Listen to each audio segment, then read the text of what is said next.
மறுக்க முடியாது. இது ஒரு குடும்ப ஆட்சி நடைபெறுகிறது.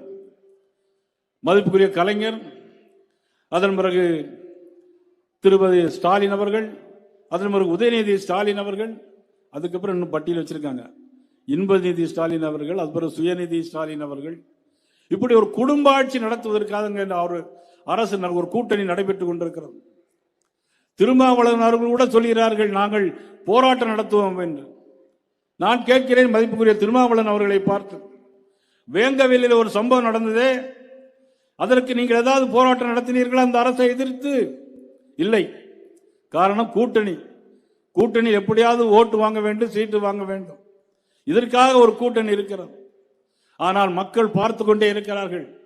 கூட்டணி எவ்வளவு பலம் வாய்ந்தது என்பது முக்கியமல்ல.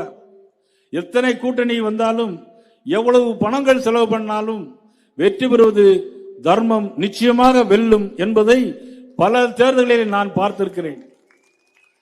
நிச்சயமாக தர்மம் வெல்லும். 2026ஆம் ஆண்டு இங்கு கஞ்சா, போதைப் பொருட்கள், சட்டம் ஒழுங்கு சரியில்லை, சிப்காட்டில் இங்கே எல்லா கெமிக்கல் பொருள் கீழே போகிறது. கேன்சர் இங்க மட்டுமல்ல, ராணிப்பேட்டையில் மட்டுமல்ல, எங்கெல்லாம் சிப்காட் தொழிற்சாலை இருக்கிறதோ, கும்மிடிப்பூண்டிலும் அதேதான், பெருந்துறையிலும் அதேதான். எல்லா கெமிக்கல் அங்க போய் அந்த பகுதி மக்களுக்கு கேன்சர் வரக்கூடிய அளவிற்கு மிக மோசமான சூழ்நிலை இந்த ஆட்சி கொண்டு போய் கொண்டிருக்கிறது. இன்றைக்கு விவசாயிகளுக்கு பயிர் பாதுகாப்புக்காக இதே மாவட்டத்தில் 290 கோடி ரூபாய்க்கு இன்னைக்கு பயிர் இன்சூரன்ஸ் காப்பீடு பண்ணப்பட்டிருக்கிறது. இந்த மாவட்டத்தில் மட்டும் மோடி அவருடைய திட்டத்தில் 10,000 வீடுகள் கொடுக்கப்பட்டிருக்கிறது. ஆனால் தமிழக அரசுடைய நிலைமைகள் என்ன தெரியுமா?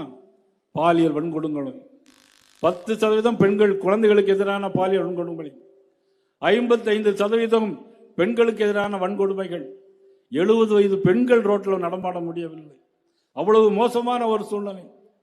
இந்த ஆட்சி வந்தது பிறகு 7,758 கொலைகள் நடந்திருக்கிறது. யாருடைய ஆட்சியில்? திராவிட முன்னேற்ற கழக ஆட்சியில். யார் முதலமைச்சர்? மதிப்புக்குரிய ஸ்டாலின் அவர்கள் முதலமைச்சர். ஒரு லாக்அப் நடந்தது சாத்தாங்குளத்தில், 2 பேர் இறந்து போனார்கள். அதற்கு அவர்கள் நடத்திய போராட்டம் பல 100 நாட்கள் நடத்தினார்கள். ஆனால் இவர்களுடைய ஆட்சியை எத்தனை லாக்அப்? 32 லாக்அப் நடந்திருக்கிறது, சிவகங்கை உட்பட. அவ்வளவு தூரம் ஒரு மோசமான ஆட்சி நடைபெற்றுக் கொண்டிருக்கிறது. இத்தனை ஆட்சிகளையும் இந்த மக்கள் பார்த்து கொண்டிருக்கிறார்கள். கூட்டணி கூட்டணி என்று சொல்லுகிறார்கள். 2011 திமுக இதே போன்ற ஒரு மிகப்பெரிய ஒரு கூட்டணி வைத்திருந்தது. ஆனால் புரட்சி